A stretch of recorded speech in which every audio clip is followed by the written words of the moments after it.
You know that feeling when you stand at the edge of the ocean. The horizon stretches so far your eyes cannot find where water meets sky. Infinite. But in reality, that vast ocean is only a thin film of water clinging to a small rock. A rock drifting through something far, far bigger. Our minds evolved for forests, fires, and familiar distances, not the skeleton of the universe. Because of that, we constantly underestimate how big reality truly is, how big the universe really is. Tonight, we try to fix that. If you enjoy calm explorations like this, I'd be grateful if you subscribed and softly supported the video. Now, let's begin. If you shrink the Earth down to the size of a sand grain, something so small you could barely pinch it between your fingers, the Milky Way galaxy would stretch about 5 million miles across. 5 million miles from a single grain of sand. We are not starting there.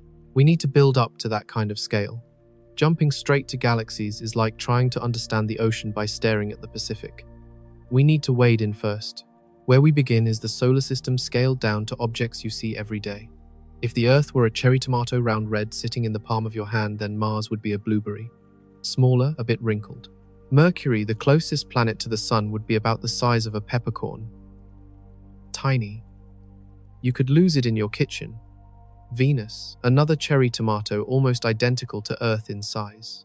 The two of them sitting side by side, twins in the fruit bowl of the solar system. Now, Jupiter. Jupiter is not a tomato.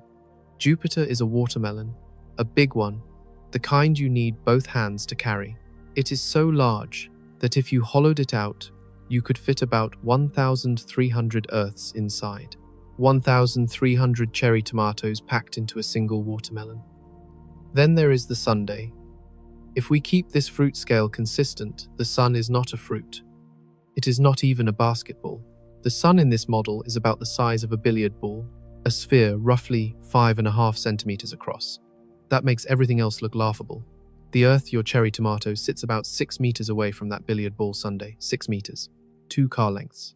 The living room to the kitchen in a decent-sized apartment. Space is not crowded. It is the opposite. If you place the cherry tomato Earth 6 meters from the sun, Mars, the blueberry, is about 9 meters away. Jupiter, the watermelon, sits more than 30 meters distant. Neptune, the farthest official planet, a lime-sized sphere, sits about 180 meters from the sundae. 180 meters. Nearly 2 football fields of empty space between the sun at the edge of the planetary neighborhood. You start to notice something. It is not just that planets are small compared to the sundae. The distances, the nothing between them, are staggering. If the solar system were a city, the planets would not be buildings. They would be coins scattered across a desert. We've not even talked about how long it would take to cross these distances. At highway speed, 100 kilometers per hour, the kind of pace you would hold on a long road trip, it would take about 171 years of non-stop driving to reach the sun from Earth. 171 years. No breaks.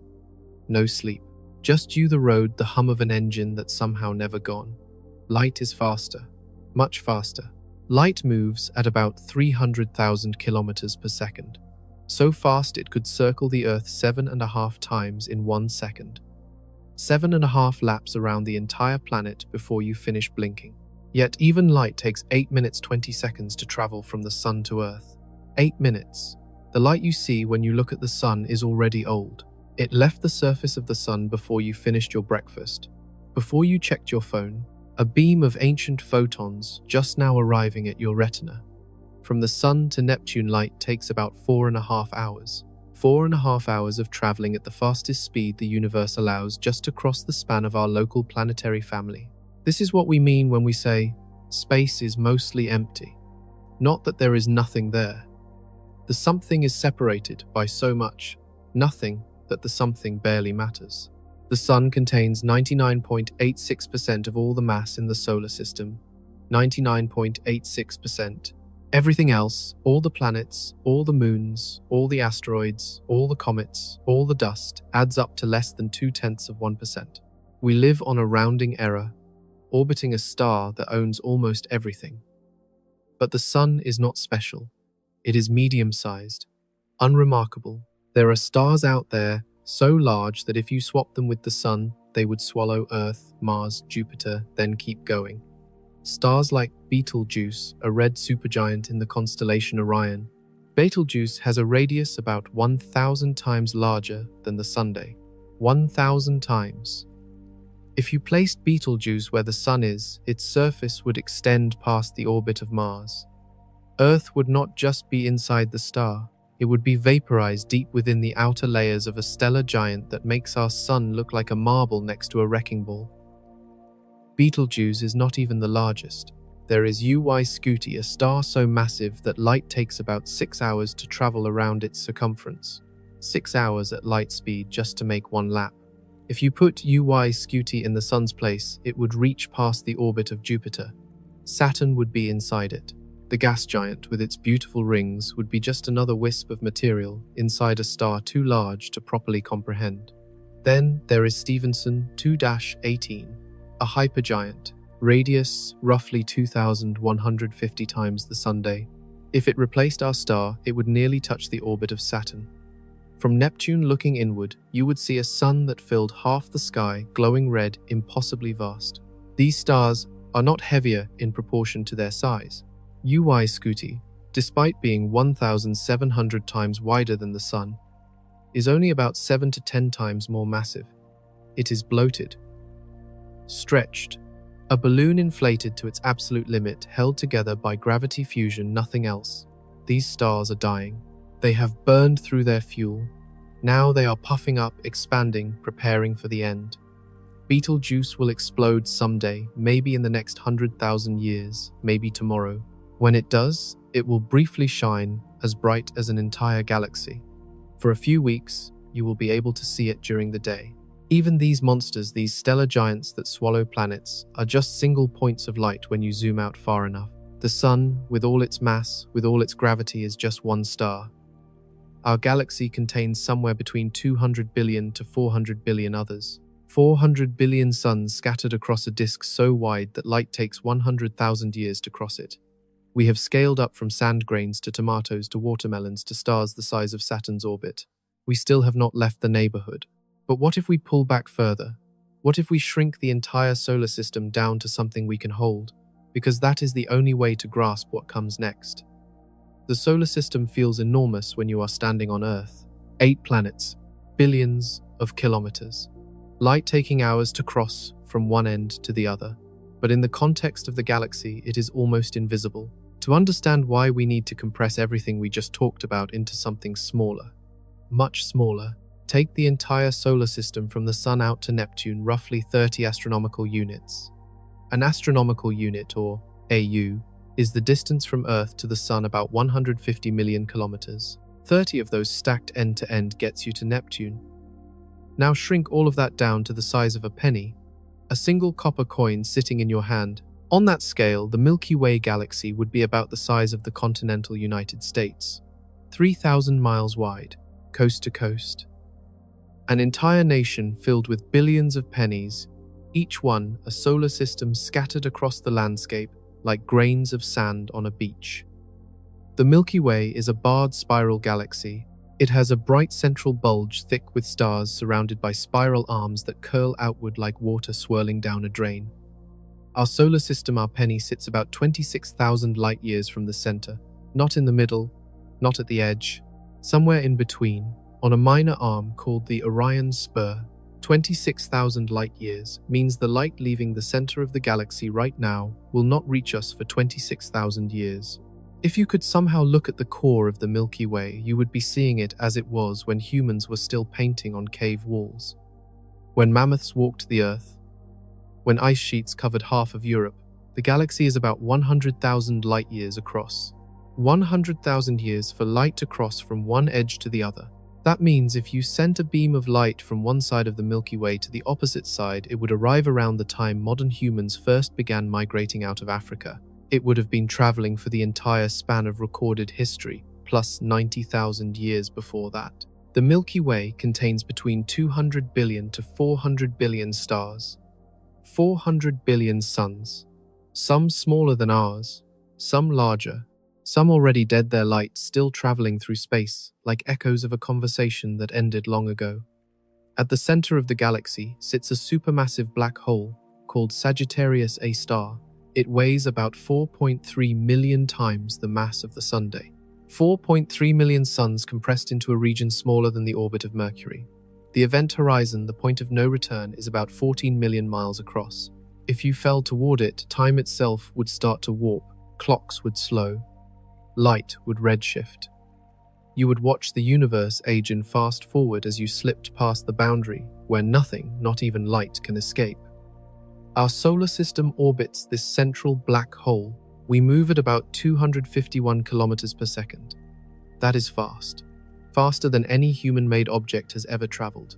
Yet, at that speed, it takes us about 225 million years to complete one full orbit around the galaxy. 225 million years. One galactic year. The last time Earth was in this position in its orbit, dinosaurs were just beginning to emerge. The supercontinent Pangaea was still intact. There were no birds, no flowers, no grass, just ferns, reptiles, insects the size of your hand. Since then, we have circled the galaxy exactly once, maybe a bit more. Dinosaurs rose, dominated the planet for 160 million years, then vanished. Mammals took over. Continents split apart. Ice ages came, went, came again. Humans appeared, built civilizations, invented fire, agriculture, writing the internet, all of it happening in the last tiny sliver of this single galactic orbit. The Milky Way itself is not standing still. It is moving through space at about 600 kilometers per second, pulled by the gravity of a massive galaxy cluster called the Virgo cluster. But we will get to that later. For now, focus on this. The solar system, our entire cosmic neighborhood, all the planets, all the moons, all the asteroids, the sun itself compressed to the size of a penny, dropped somewhere in the middle of a galaxy the size of a continent, surrounded by 400 billion other pennies, most of them so far away that their light takes decades, centuries, millennia to reach us. We have not even left our own galaxy yet, but when we do, the Milky Way itself will shrink. It will become a speck, a dot, a single point of light among trillions of others scattered across a void so large it makes the galaxy look like a grain of sand. What lies beyond the Milky Way is not just more space, it is a different order of magnitude entirely. We need to talk about the edge of the solar system, not Neptune, not Pluto, something much, much farther out. Most people think the solar system ends at the planets. 8 worlds, maybe 9 if you count Pluto, then nothing. But that is not true.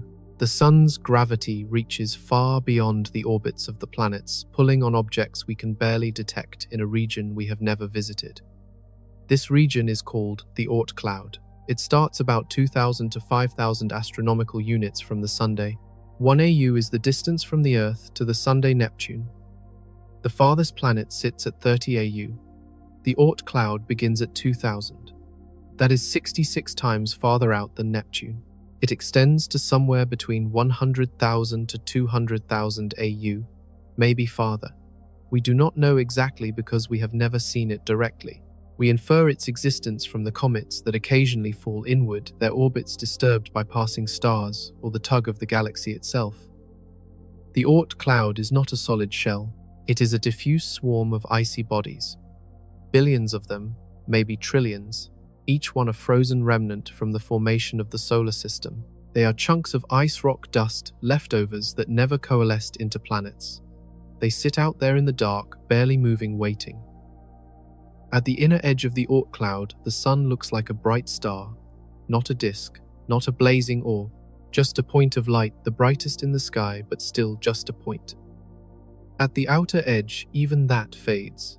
The sun becomes one star among many, indistinguishable from the background. Light from the sun takes about 17 hours to reach the inner edge of the Oort Cloud. 17 hours of traveling at 300,000 kilometers per second. By the time it reaches the outer edge, if it reaches the outer edge, more than a day has passed, maybe 2.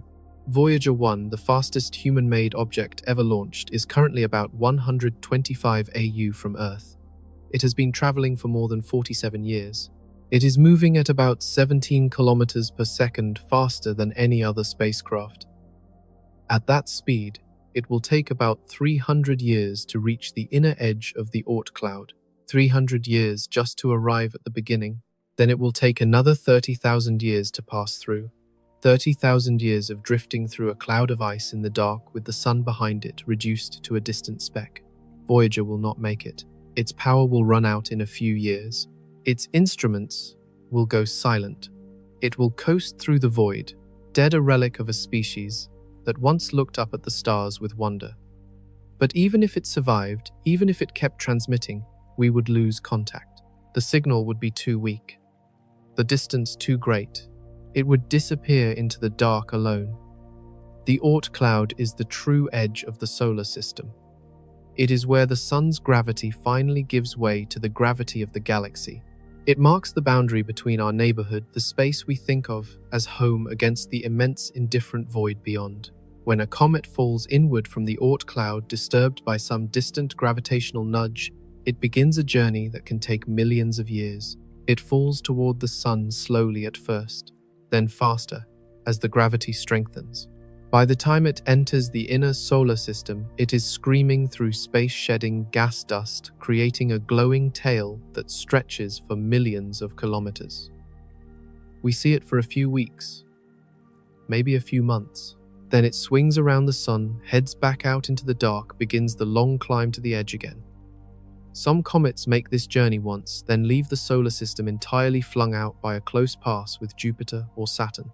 Others return every few thousand years, regular as clockwork, their orbits locked in place by the delicate balance of gravity. The Oort Cloud is a graveyard, a storage room, a reminder that most of the matter in the solar system never became anything. It just sits out there frozen, waiting for something to disturb it. But even the Oort Cloud, vast as it is tiny compared to the distance to the next star. Proxima Centauri, the closest star to the Sun, sits about 4.24 light-years away. That is roughly 268,770 AU. If the Oort Cloud extends to 200,000 AU, then the gap between the edge of our solar system against the edge of the next is still about 68,000 AU. 68,000 times the distance from Earth to the Sunday. Just empty space, no planets, no asteroids, no dust, nothing. If you tried to drive that distance at highway speed, it would take you about 600 million years. If you flew at the speed of light, it would still take more than 4 years. 4 years of traveling faster than anything in the universe can travel just to reach the nearest neighbor. This is what isolation looks like on a cosmic scale. Not loneliness, not separation, just distance so extreme it renders the concept of proximity meaningless. Our solar system is an island, a bubble of warmth, light, gravity in an ocean of darkness. The Oort Cloud is the shore. Beyond it, there is nothing but water stretching to the horizon farther than you can see. But that horizon is not the edge of the ocean. It is just the limit of your vision. Because when you zoom out far enough, you realize the ocean itself is not empty. It is dotted with other islands, billions of them, each one a star, each one surrounded by its own bubble of light. Those islands form a structure, a pattern. They are not scattered randomly. They are part of something larger, something with shape, with architecture, with a skeleton you can trace if you squint hard enough. That something is the galaxy. Not just our galaxy, all of them. The Milky Way is not alone. About 2.5 million light-years away, there is another galaxy. Bigger than ours, brighter, more massive. It is called Andromeda, named after a princess in Greek mythology, chained to a rock waiting to be devoured by a sea monster. The name is fitting, because Andromeda is heading straight for us. Right now, at this very moment, Andromeda is moving toward the Milky Way at about 110 kilometers per second. That is fast. Faster than a bullet. Faster than the speed of sound. But in the context of galactic distances, it is slow, glacial. It will take about 4.5 billion years for the two galaxies to collide. 4.5 billion years. That is roughly the same amount of time Earth has existed. When Andromeda finally arrives, the Sun will be a red giant. Earth, if it still exists, will be a charred cinder, its oceans boiled away, its atmosphere stripped clean. Humans, if we are still around, will have moved on, found other worlds, other stars, other galaxies to call home. But the collision will happen. It is inevitable, When two galaxies collide, they do not crash like cars on a highway. Stars are too far apart.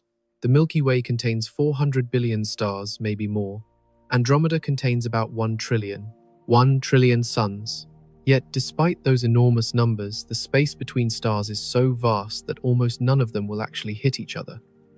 What will collide is the gas, the dust, the clouds of hydrogen, helium, carbon, oxygen, all the raw material for making stars. When those clouds slam together, they will compress, heat up, ignite.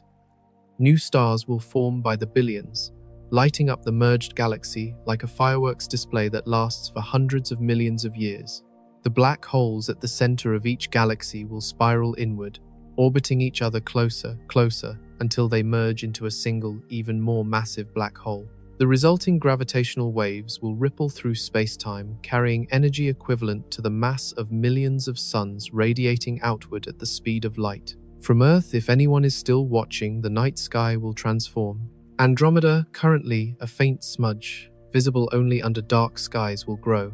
It will brighten. Eventually, it will dominate the sky, a swirling mass of stars, gaslight stretching from horizon to horizon.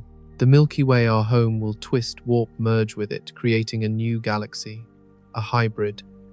Astronomers have already given it a name, half joking, half serious: Milkomeda. But we are getting ahead of ourselves. Andromeda is not just a future collision. It is a present neighbor, the largest member of what we call the local group. The local group is a collection of about 80 galaxies, all bound together by gravity. Most of them are small, dwarf galaxies, irregular blobs of stars, each one containing a few billion suns, maybe less. They orbit the larger galaxies like moons around a planet. The three largest members of the local group are Andromeda, the Milky Way, then the Triangulum Galaxy, a smaller spiral about 3 million light-years away. Together, these three dominate the gravitational landscape. Everything else is just along for the ride. The local group itself is about 10 million light-years across. 10 million light-years. That is the distance light travels in 10 million years.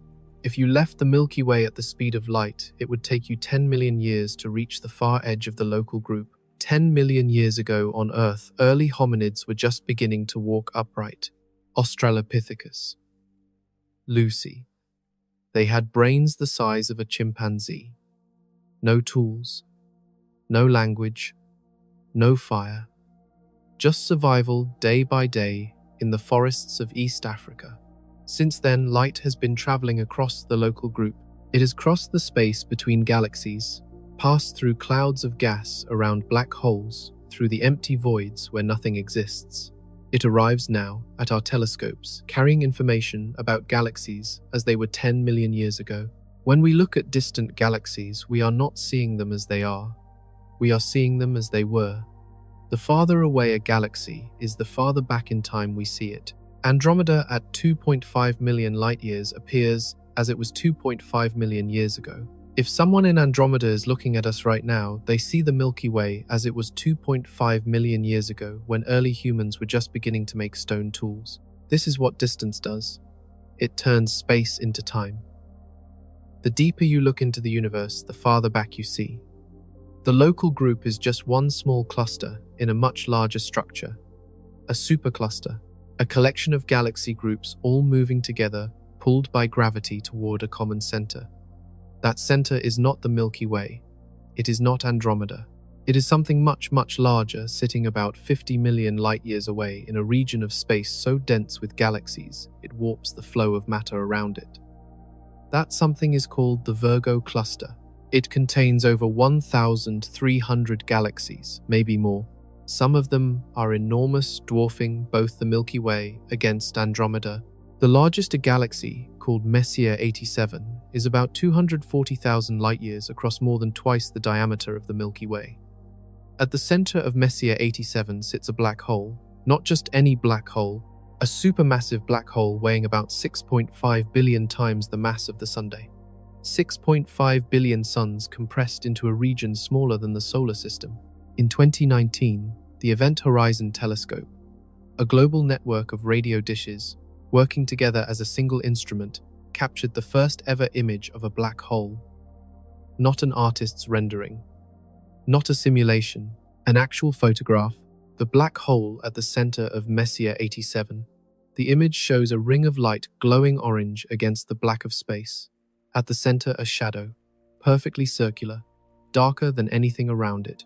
That shadow is the event horizon, the boundary where space-time curves so sharply that even light cannot escape.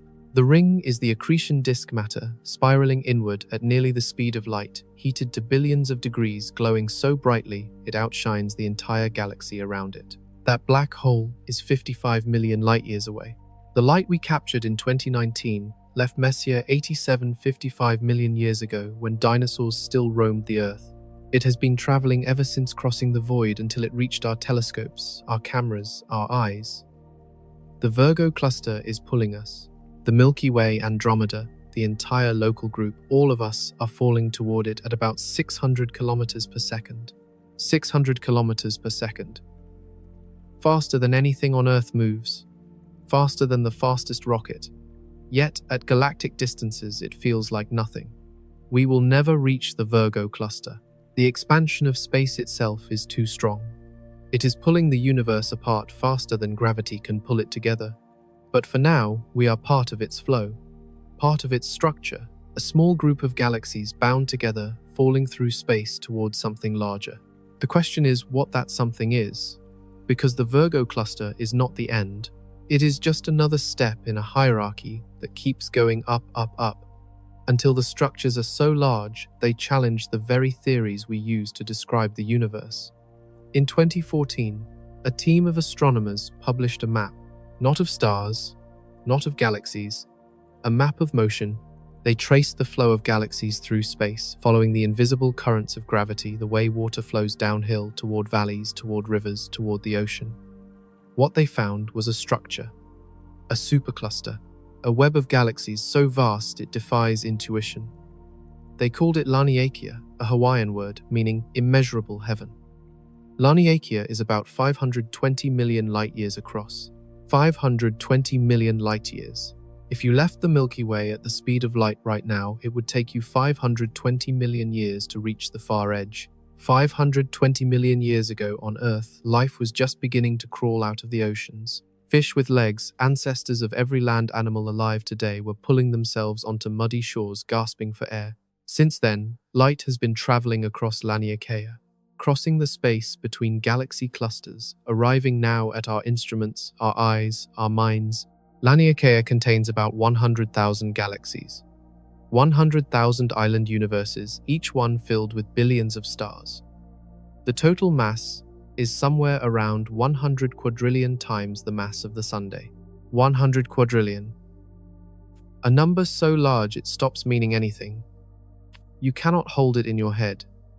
You can only gesture at it, acknowledge it, exists, then move on.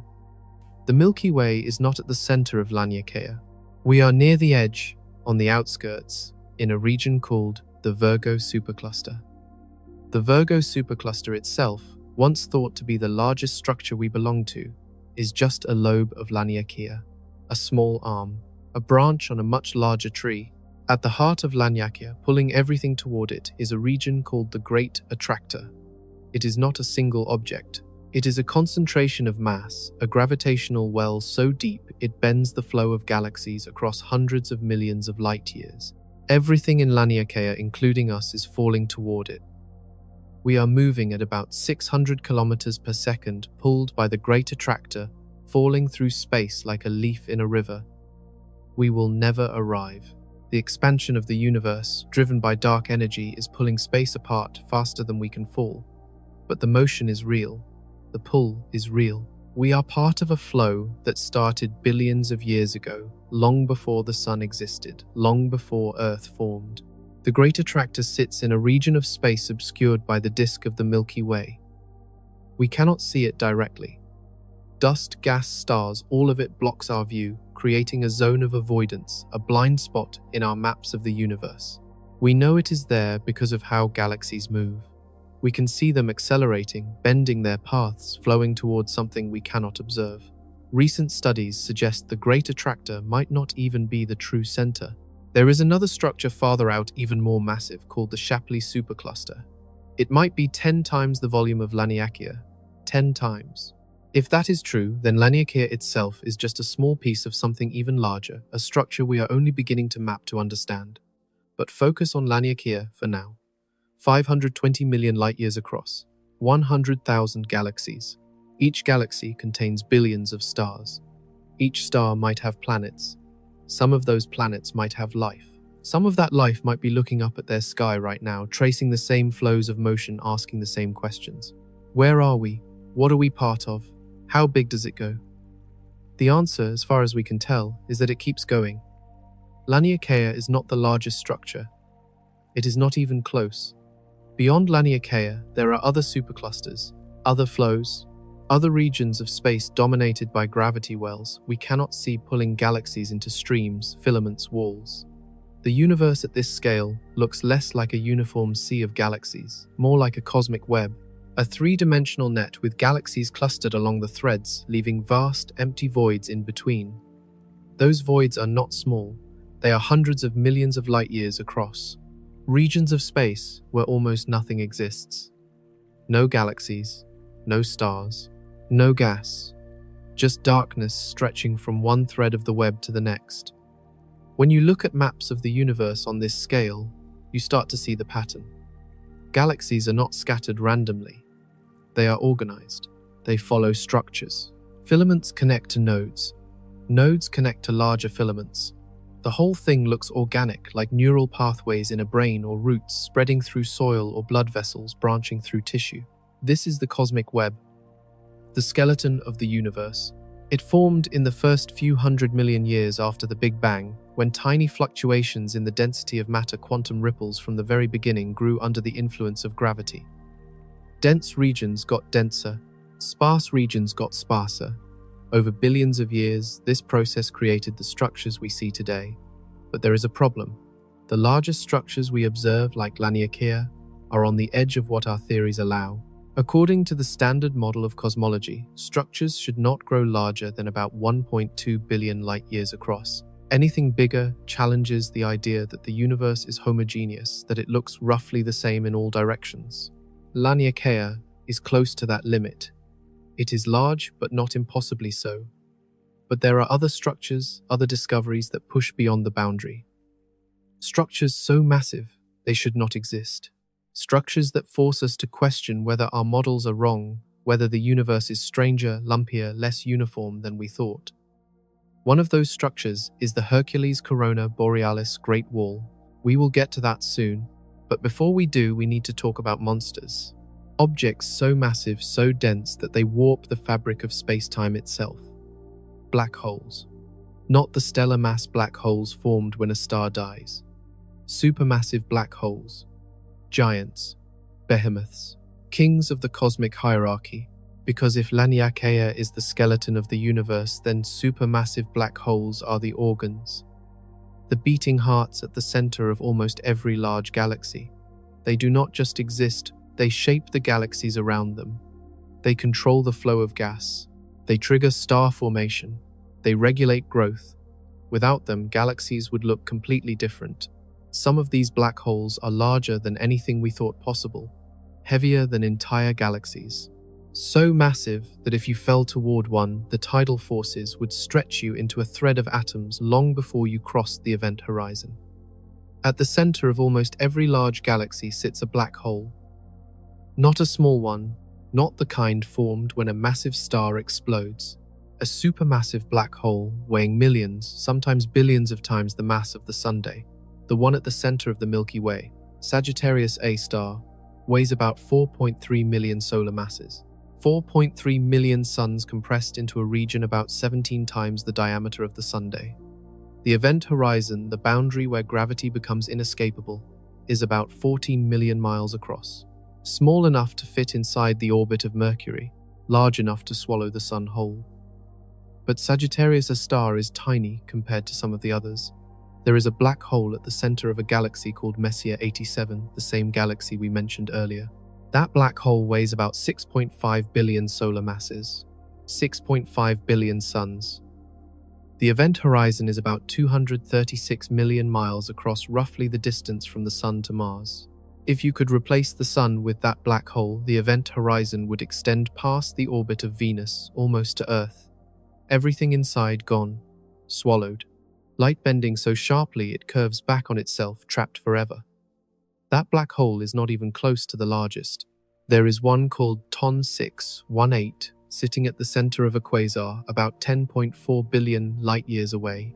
A quasar is an active galaxy, one where the supermassive black hole at the center is feeding, pulling in gas dust, entire stars heating the material to billions of degrees as it spirals inward. The result is an object so bright it outshines the entire galaxy around it. TON 618 shines with the light of 140 trillion suns. 140 trillion. The black hole itself weighs about 66 billion solar masses. 66 billion. The event horizon is so large that light takes about 2 weeks to cross it. 2 weeks at 300,000 kilometers per second just to travel from one side to the other. If you place TON 618 where the Sun is, the event horizon would extend past the orbit of Neptune. Pluto would be inside. The Kuiper belt would be inside. Everything we think of as the solar system would be crushed, shredded, annihilated, reduced to a stream of particles spiraling toward oblivion. Then there is Phoenix A, a black hole at the center of a galaxy cluster so far away its light has been traveling for 7 billion years. Phoenix A weighs about 100 billion solar masses. 100 billion. The event horizon is so massive that light takes 71 days to travel around its circumference. 71 days. If you fell toward Phoenix A, you would not notice the moment you crossed the event horizon. Space-time is so gently curved at that scale that the transition would be smooth. You would just keep falling. But you would never escape. Even if you fired your rocket engines at full power, even if you somehow reached the speed of light, you would still be pulled inward. The fabric of space itself is flowing faster than light can climb out. These black holes are not just massive, they are active. They shape the galaxies around them.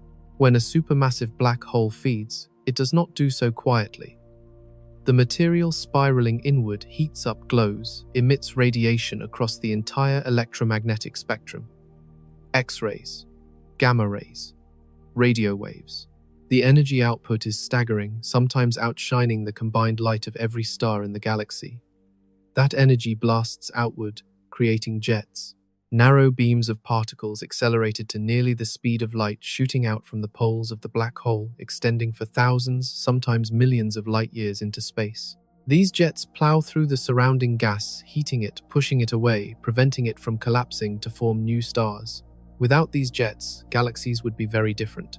They would be bluer, filled with young, hot stars burning through their fuel in a few million years. Instead, most large galaxies are red, dominated by old stars, their star formation throttled by the black hole at the center. This is one of the great discoveries of modern astronomy. Supermassive black holes do not just exist. They regulate, they control. They are not separate from the galaxy. They are part of it, woven into its structure, its evolution, its fate. The relationship is so tight that astronomers have discovered a correlation. The mass of the black hole at the center of a galaxy is directly related to the mass of the bulge, the central concentration of stars. Bigger bulge, bigger black hole. Smaller bulge, smaller black hole. The ratio is about 1 to 1,000. For every 1,000 solar masses in the bulge, there is about 1 solar mass in the black hole. Nobody knows why. It is one of the great unsolved problems in astrophysics. How do black holes, which occupy such a tiny fraction of the galaxy's volume, know how massive the bulge is? How do they grow in lockstep? What mechanism connects them? The answer might be feedback. The black hole grows by feeding. As it feeds, it emits energy, heats the gas, shuts down star formation. Less star formation means less gas falling into the center, which means the black hole stops growing. The galaxy, the black hole reach an equilibrium, a balance where both stop evolving. But that explanation is incomplete. It does not explain how the black holes got so massive in the first place. TON 618 at 66 billion solar masses is visible when the universe was only about 3 billion years old. 3 billion years. That is not enough time for a black hole to grow that large by feeding alone. Something else must be happening. Mergers, direct collapse, processes we do not fully understand. These black holes are not just massive. They are ancient. They formed early in the first billion years after the Big Bang, when the universe was hotter, denser, more chaotic. They grew quickly, gorging on gas, merging with other black holes until they reached sizes that should not be possible. Some of them are larger than the galaxies that host them, not in mass, but in influence. Their gravitational pull extends across the entire galaxy, warping orbits, shaping the distribution of stars, gas, dust. They are, in a very real sense, the architects of galactic structure, but even supermassive black holes, as massive as they are still just objects, points in space, singular, isolated. The largest structures in the universe are not black holes. They are not galaxies. They are not even superclusters. The largest structure ever discovered might hold the answer, but it also raises more questions than it solves. In 2013, a team of astronomers announced the discovery of the largest known structure in the universe, a wall of galaxies stretching across about 10 billion light-years. 10 billion, that is roughly 10% of the diameter of the observable universe. They called it the Hercules-Corona Borealis Great Wall. The discovery was based on the distribution of gamma-ray bursts, brief flashes of high-energy radiation that occur when massive stars collapse into black holes. Gamma-ray bursts are bright, visible across the entire universe. By mapping where they occur, astronomers can trace the distribution of galaxies, the underlying structure of the cosmic web. When they plotted the positions of gamma-ray bursts detected over several years, they noticed a pattern, a clustering. An excess of bursts in a particular region of the sky spanning about 1/6 of the total celestial sphere. That clustering suggested a concentration of galaxies, a structure. When they calculated the size, they were shocked. 10 billion light-years long, 7.2 billion light-years wide, about 1 billion light-years thick. To put that in perspective, light takes 10 billion years to travel from one end to the other. 10 billion years. The universe itself is only about 13.8 billion years old. This structure spans more than 70% of the age of the cosmos. If you could somehow shrink the Milky Way down to the size of a grain of sand, the Hercules-Corona Borealis Great Wall would stretch for about 94,000 grains laid end to end. 94,000 Milky Ways strung together like beads on a thread. The problem is that it should not exist. According to the cosmological principle, the universe should be homogeneous on large scales. Structures should not grow larger than about 1.2 billion light-years across. That is the theoretical limit based on how matter clumps together under gravity, how fast the universe has been expanding, how long structures have had to form. The Hercules-Corona Borealis Great Wall is 8 to 10 times larger than that limit. 8 to 10 times. It is not just an outlier, it is a violation. Whether the clustering of gamma-ray bursts is actually evidence of a physical structure or just a statistical fluke, a random pattern that looks significant but means nothing. The debate is ongoing, but if the structure is real, it forces us to reconsider our assumptions. Maybe the universe is not as uniform as we thought. Maybe there are processes we do not understand, mechanisms that allow structures to grow larger than theory predicts.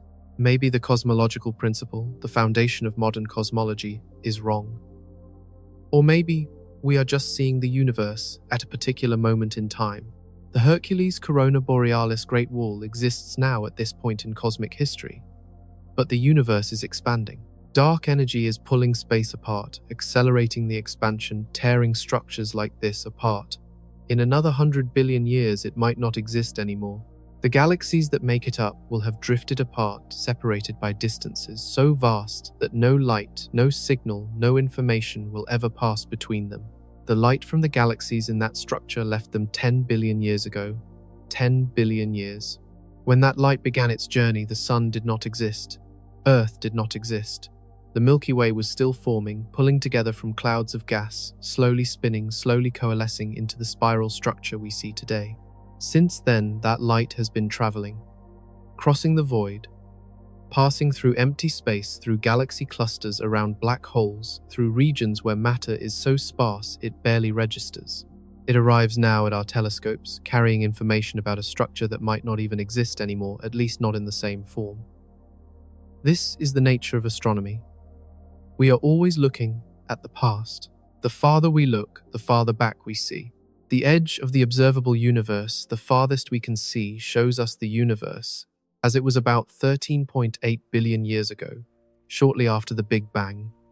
We cannot see it as it is now. We can only see it as it was. But even if we could see farther, even if we could somehow peer beyond the horizon, we would not find an edge. The universe does not have an edge. It does not end. It either goes on forever, infinite in all directions, or it loops back on itself, finite but unbounded like the surface of a sphere. What we find is a universe that is stranger, larger, more complex than we imagined. A universe where the largest structures challenge our theories. Where black holes the size of galaxies sit at the hearts of quasars, shining brighter than anything else in the cosmos. Where superclusters like Laniakea stretch for hundreds of millions of light years, pulling everything toward hidden attractors we cannot see. But all of that, all of those structures, all of those galaxies, all of those stars exist within a bubble. The observable universe, the sphere of space from which light has had time to reach us. That bubble is not the whole universe. It is just the part we can see, the part we can study, the part that for now is ours to explore. Beyond it, the universe continues, stretching, expanding, growing. We are stuck inside, looking out, tracing the shapes of things we will never touch, places we will never visit, light we will never fully understand. The observable universe is a sphere, about 93 billion light years across, centered on us. Not because we are special, but because we are here looking out, measuring the distance light has traveled to reach us. The edge of that sphere is not a wall. It is a horizon. Like the horizon on Earth, where the curve of the planet blocks your view of what lies beyond. Except, instead of the curvature of space blocking your view, it is time. Light from beyond the horizon has not had time to reach us yet.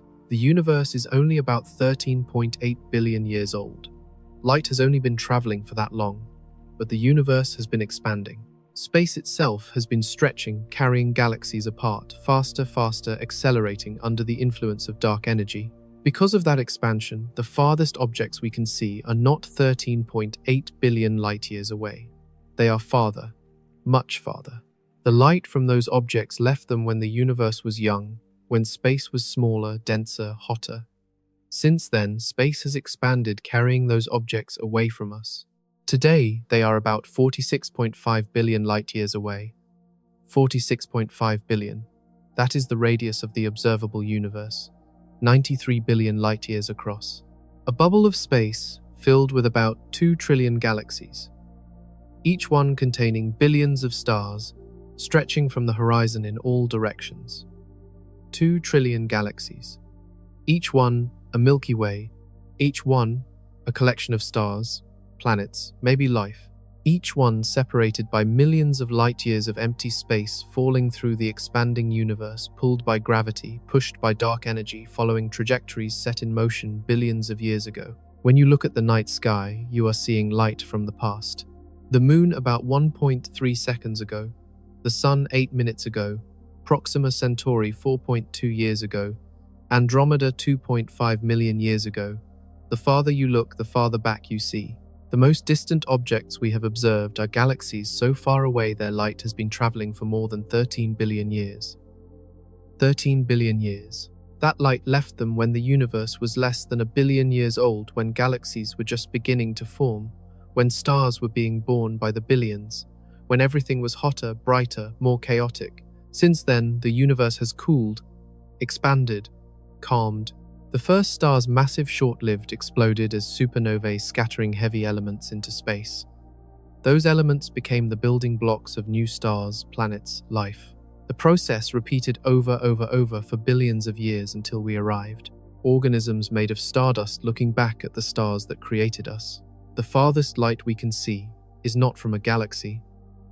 It is from the cosmic microwave background, the afterglow of the Big Bang itself. It was emitted about 380,000 years after the beginning, when the universe cooled enough for atoms to form, for light to travel freely through space without being scattered by electrons. That light has been traveling for 13.8 billion years. It fills the entire sky, a faint glow, just a few degrees above absolute zero, barely detectable.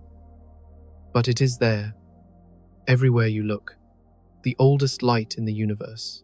When astronomers map the cosmic microwave background, they see tiny fluctuations in temperature, hot spots, cold spots, variations of only a few millionths of a degree.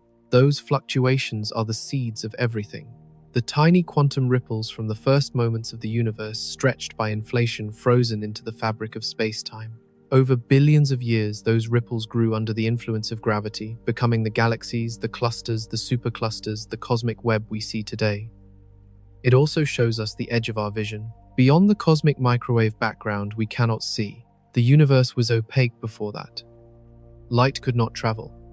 It was trapped, scattered, absorbed, re-emitted over until the universe cooled enough to become transparent. That boundary, that moment when light broke free, is the farthest we can see. It is the horizon. Not a physical edge, but a limit imposed by time, by the speed of light, by the history of the universe itself.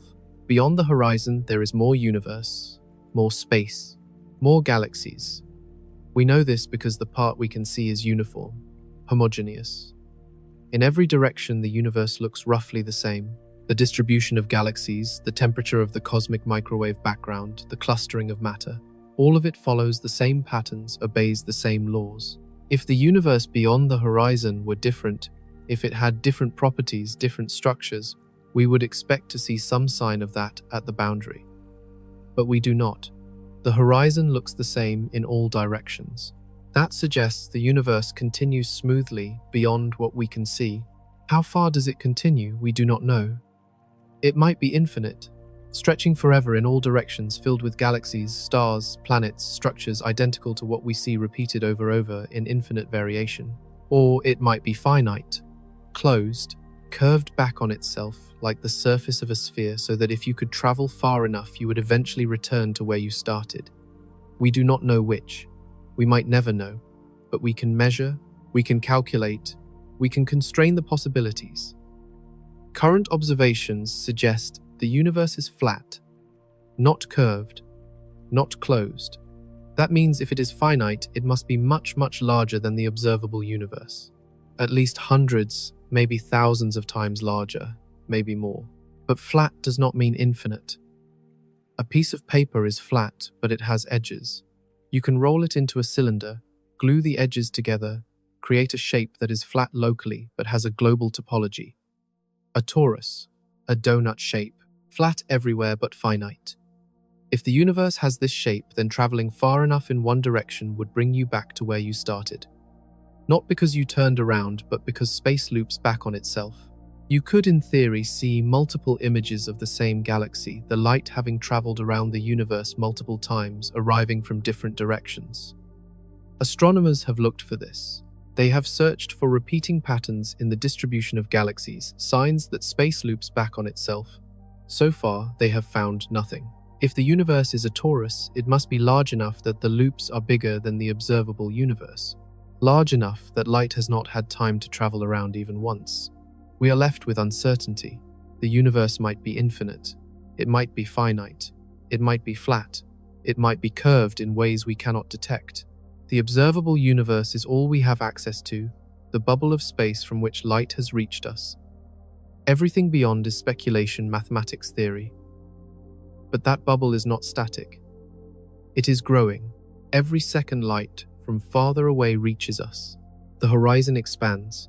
The observable universe gets larger, not because the universe itself is growing, because time is passing. Light that was too far away to reach us yesterday is close enough today. In 1 billion years, we will be able to see galaxies that are invisible now. In 1 trillion years, the observable universe will be vastly larger than it is today. But there is a catch. Dark energy is accelerating the expansion. Galaxies are moving apart faster. Eventually, the expansion will be so fast that light from distant galaxies will never reach us. It will be redshifted into invisibility, stretched by the expansion, until the wavelength is larger than the observable universe itself. In the far future, hundreds of billions of years from now, the night sky will be empty. Almost all galaxies will have moved beyond the horizon. Only the local group bound together by gravity will remain visible. Everything else will be gone, swallowed by the expanding void. Observers in that future, looking up at their sky, will see a handful of galaxies, maybe a few dozen. They will measure the cosmic microwave background, see a uniform glow, detect no structure, no clustering, no sign of the cosmic web that once filled the sky. They will conclude they live in a small, isolated universe. A local group surrounded by infinite emptiness. They will be wrong, but they will have no way to know. The evidence will have vanished, carried away by the expansion beyond the reach of light. We live in a special time, a moment when the observable universe is rich with galaxies filled with structure, still revealing the imprint of its history. We can see the cosmic web. We can trace the flows of motion. We can map the superclusters, the voids, the filaments. We can measure the expansion, calculate the age, estimate the size. Future civilizations will not have that luxury. They will look out, see emptiness, conclude they are alone. We, by accident of timing, can see farther. We can know more. We live in an age of discovery, when the universe is still revealing its secrets. The only way to know is to keep looking, to keep measuring, to push the horizon back piece by piece, galaxy by galaxy, until we reach the limit of what is knowable. That limit might be closer than we think. What is the shape of the universe? Not the shape of galaxies, not the shape of the cosmic web, the shape of space itself, the geometry, the topology, the way distances add up, the way angles sum, the way light travels from one point to another. We know the universe is expanding. We know it is filled with matter, energy, dark energy. We know it started with the Big Bang, a moment of extreme density, extreme temperature, when all of space, all of time emerged from something smaller than an atom. But we do not know what shape it has. There are three possibilities based on the curvature of space. The first is flat, zero curvature. In a flat universe, parallel lines never meet. The angles of a triangle add up to exactly 180 degrees. The Pythagorean theorem works. Space extends forever, in all directions, infinite, unbounded. The second is positive curvature, a closed universe, shaped like the surface of a sphere. In a positively curved universe, parallel lines eventually converge. The angles of a triangle add up to more than 180 degrees. The universe is finite, but has no edge. If you travel far enough in one direction, you return to where you started. The third is negative curvature, an open universe, shaped like a saddle. In a negatively curved universe, parallel lines diverge. The angles of a triangle add up to less than 180 degrees. Space might be infinite, or it might be finite, but unbounded depending on the topology. Current observations based on measurements of the cosmic microwave background suggest the universe is flat, or very close to flat. The curvature, if it exists, is so small we cannot detect it. But flat does not tell us the topology. A flat universe can have many different shapes, 18 different shapes to be precise. Mathematicians have classified all possible topologies for a flat three-dimensional space. Some are infinite, some are finite. All of them are flat locally, but differ in how they connect at large scales. One possibility is the three torus, a donut shape. Not a donut you can hold in your hand. A three-dimensional donut, a space where if you travel far enough in any direction, you loop back to where you started. In a three torus, the universe is finite but has no boundaries, no edges, just loops. If the universe is a three torus, then when you look up at the night sky, you might see multiple images of the same galaxy, the light having traveled around the universe in different directions. You might see yourself billions of light years away as you were billions of years ago. Astronomers have searched for this. They have looked for repeating patterns in the distribution of galaxies, matching structures in opposite parts of the sky. They have analyzed the cosmic microwave background, searching for correlations that would indicate space loops back on itself. So far, they have found nothing. If the universe is a torus, it must be larger than the observable universe, large enough that the loops have not yet been detected. Another possibility is the Picard horn, a twisted torus, A space where one direction loops back on itself but twisted, so that when you return, everything is mirror flipped. Left becomes right. Right becomes left. In a Picard horn, you could meet a mirror version of yourself, identical but reversed. There are other shapes. The Klein bottle, the Poincaré dodecahedral space, the half-turn space. Each one has different properties, different ways of connecting, different patterns you would see in the sky if the universe had that shape. The problem is, we cannot test most of them. We can only see the observable universe, the bubble of space from which light has reached us. If the universe is larger than that bubble, if the loops, the twists, the connections happen beyond the horizon, we will never detect them. We might be living in a torus. We might be living in a Klein bottle. We might be living in an infinite flat space. We cannot tell. The observable universe looks the same in all three cases. This is frustrating.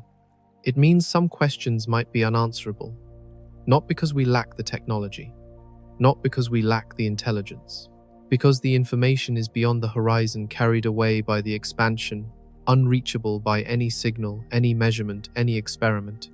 But we can still speculate. We can still build models. We can still ask what would happen if the universe had a particular shape, what patterns we would see, what consequences would follow. In a closed universe, the expansion would eventually stop. Gravity would pull everything back together. The universe would collapse, contracting, heating up, ending in a big crunch, a mirror of the Big Bang. Everything that exists crushed into a singularity, destroyed perhaps, reborn in another cycle. In an open universe, the expansion would continue forever. Galaxies would drift apart, stars would burn out, black holes would evaporate. The universe would grow cold, dark, empty, a vast expanse of nothing stretching to infinity. In a flat universe, the expansion would slow, approaching a limit, never quite stopping. The fate depends on dark energy. If dark energy is constant, the expansion will accelerate, tearing apart galaxies, stars, planets, eventually atoms themselves, in a scenario called the Big Rip. If dark energy decays, the expansion will slow, eventually stopping, leaving the universe in a frozen equilibrium, cold but stable. We do not know which. We do not know if dark energy is constant. We do not know if the universe is truly flat or just close enough to flat that we cannot measure the difference. We are left with possibilities, scenarios, futures we can calculate but not confirm. The shape of the universe is one of the deepest questions in cosmology.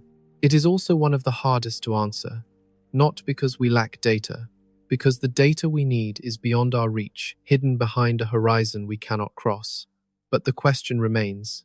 It nags at us. It forces us to think about what we mean by the universe, what we mean by infinity, what we mean by existence. If the universe is infinite, then everything that can happen, happens. Somewhere infinitely far away, there is another version of you reading this same sentence, thinking the same thoughts. Infinitely many versions, in fact, scattered across infinite space, living infinite variations of your life. If the universe is finite, then there are limits, boundaries. Not physical boundaries, but topological ones.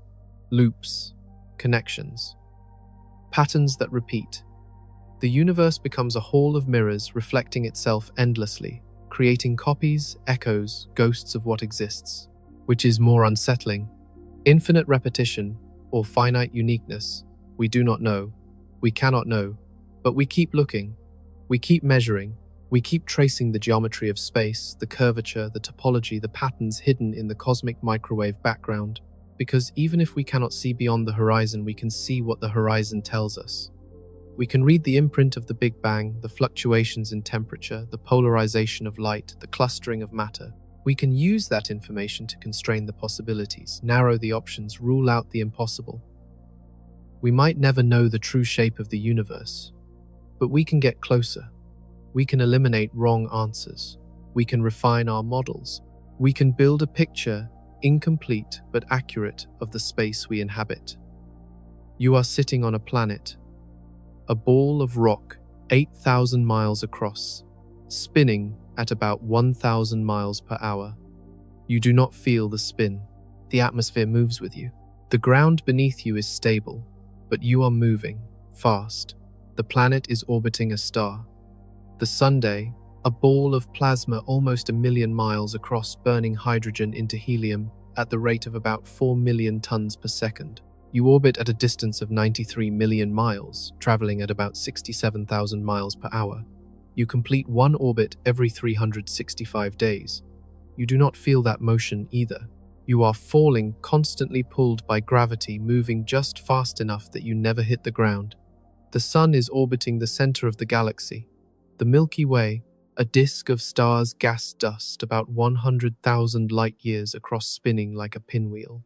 The Sun sits about 26,000 light-years from the center, moving at about 550,000 miles per hour. At that speed, it takes about 225 million years to complete one orbit. You have circled the galaxy once, maybe a bit more since the time of the dinosaurs. The Milky Way is part of a group, the local group, about 80 galaxies all bound together by gravity, moving through space as a single unit. The largest members are the Milky Way Andromeda Triangulum. The rest are smaller, dwarfs, irregulars, satellites. The entire group is about 10 million light-years across. The local group is part of a supercluster. The Virgo supercluster, thousands of galaxies clustered together, falling toward a central mass concentration. The Virgo supercluster is about 110 million light-years across. But it is not the largest structure we belong to. The Virgo supercluster is part of Laniakea, 520 million light-years across, 100,000 galaxies, everything moving together, flowing toward the great attractor, a gravitational center we cannot see hidden behind the disk of the Milky Way. Laniakea is part of the cosmic web, a network of filaments, nodes, voids, stretching across billions of light-years. Galaxies cluster along the filaments. Voids sit between them. The whole thing looks organic, alive, a skeleton made of light matter gravity. The cosmic web is part of the observable universe, 93 billion light-years across, 2 trillion galaxies, each one containing billions of stars, each star potentially hosting planets, each planet potentially harboring life. The observable universe is part of the universe, which might be infinite, which might be finite, which might loop back on itself, creating echoes, repetitions, reflections. We do not know. We cannot see beyond the horizon. But we know we are part of something, a hierarchy, a structure, a chain of scales, each one nested inside the next, each one dwarfing the one before. You are part of a planet. The planet is part of a solar system. The solar system is part of a galaxy. The galaxy is part of a group. The group is part of a supercluster. The supercluster is part of a web. The web is part of the universe. At each step, the scale increases, the distances grow, the numbers become incomprehensible. 1,000 miles per hour, 67,000 miles per hour, 550,000 miles per hour, 600 kilometers per second, millions of light years, billions of light years, trillions of galaxies. You lose your grip on the numbers. They stop meaning anything. You can recite them, write them down, calculate with them, but you cannot feel them. You cannot hold them in your mind. This is the problem with scale. It breaks intuition. It forces you to rely on comparisons, analogies, metaphors. The Earth as a sand grain, the solar system as a penny, the Milky Way as a continent, the observable universe as a bubble. But even those comparisons fail, because a sand grain is something you can see, hold, manipulate. The Earth is not. A penny is something you can carry. The solar system is not. A continent is something you can travel across. The Milky Way is not. The analogies help. They give you a foothold, but they do not convey the reality. The sheer scale, the enormity, the distance, the emptiness. Most of the universe is empty. Not empty in the sense of zero matter. Empty in the sense that the matter is so sparse, so spread out that calling it a void is more accurate than calling it a structure. The space between stars is vast. The space between galaxies is vaster. The space between superclusters is vaster still. If you could remove all the matter, all the stars, all the galaxies, all the gas, all the dust, what would be left is almost identical to what exists now. A void. filled with dark matter, dark energy fields, fluctuations, but no light, no structure. Nothing you could point to say there that is something. We exist in the rare pockets where matter has clumped together, where gravity has pulled gas into stars, where stars have fused hydrogen into heavier elements, where those elements have condensed into planets, where planets have cooled, formed atmospheres, oceans, life. Most of the universe does not do that. Most of the universe is dark, cold, empty, expanding, accelerating, driven by forces we do not understand toward a fate we cannot predict. But you are not most of the universe. You are here, on this planet, in this galaxy, in this moment. You are part of the rare, the complex, the aware. You are made of atoms, forged in the cores of stars, carbon, oxygen, nitrogen, phosphorus, calcium, iron. Every atom in your body, except for hydrogen, was created in a star, fused under extreme temperatures, extreme pressures, then scattered into space when the star exploded. Those atoms drifted through the galaxy for millions of years. They mixed with gas clouds, condensed into new stars, new planets. Eventually, they found their way into the solar nebula, the cloud of gas dust that collapsed to form the sun, the planets, the asteroids, the comets. 4.6 billion years ago, some of those atoms became part of Earth. They sank into the mantle, rose to the crust, dissolved in the oceans, entered the atmosphere, cycled through rocks, water, air for billions of years. Eventually, some of them became part of life.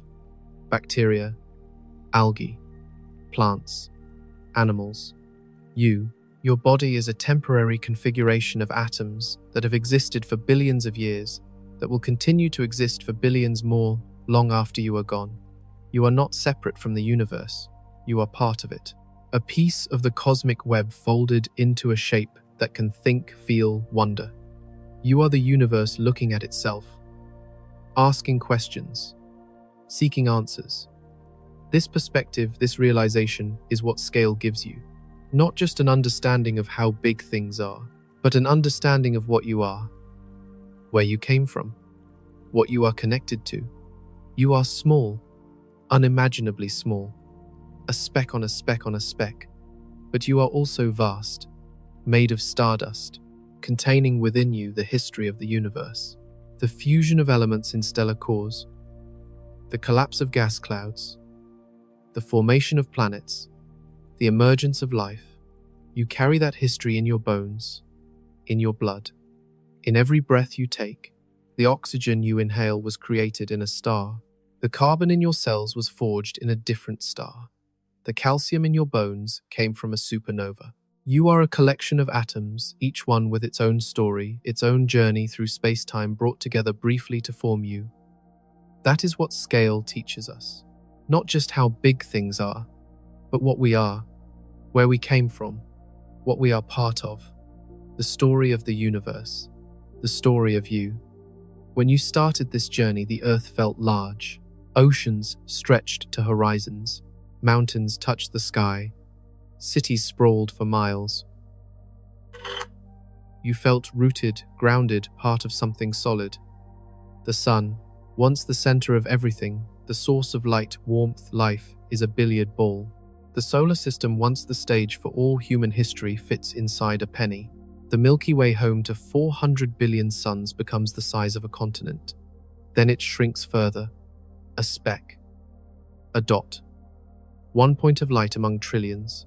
You have zoomed out so far that galaxies blur together. Superclusters become threads in a web. Structures billions of light years across become patterns, textures, ripples in the fabric of space. The scale has changed. The perspective has shifted. What felt enormous now feels tiny. What felt important now feels incidental. You, your planet, your star, your galaxy, all of it reduced to almost nothing in the vastness of the cosmos. This is not meant to make you feel small. Not in a diminishing way, not in a way that erases meaning. It is meant to make you feel perspective. You are small. That is true. But small does not mean insignificant. A grain of sand on a beach is small, but it contains atoms, electrons, quarks, quantum fields. It holds within it the same fundamental laws that govern the entire universe, the same forces, the same particles, the same story. You are the same, small, yes, but complex, aware, capable of looking out at the universe, tracing its structure, understanding its history. You carry within you the atoms of stars, the chemistry of life, the awareness that allows the universe to know itself. That is not insignificant. That is extraordinary. The universe is vast, incomprehensibly vast, but most of it is empty, dark, cold, lifeless. You, by contrast, are a concentration of complexity, a pocket of order in a sea of chaos, a brief flicker of awareness in an otherwise indifferent cosmos. This is the perspective that scale gives you, not just an understanding of size, but an understanding of connection, of continuity, of the deep ancient ties that bind you to everything, to the Earth, to the Sunday, to the Milky Way, to the cosmic web, to the atoms themselves. You are small, but you are connected. You are brief, but you are eternal. You are fragile, but you are made of stardust. That is what you take from this journey. Not fear, not insignificance, not loneliness. Connection, wonder, perspective. The universe is vast, but you are part of it. You are looking at it. You are trying to understand it. That alone is remarkable. Sleep now. The stars will still be there tomorrow. The galaxies will still be spinning. The cosmic web will still be stretching across billions of light years. You are part of all of it. A small part, yes, but a part. A piece of the universe that is aware, that looks up, that wonders. That is enough. That is everything.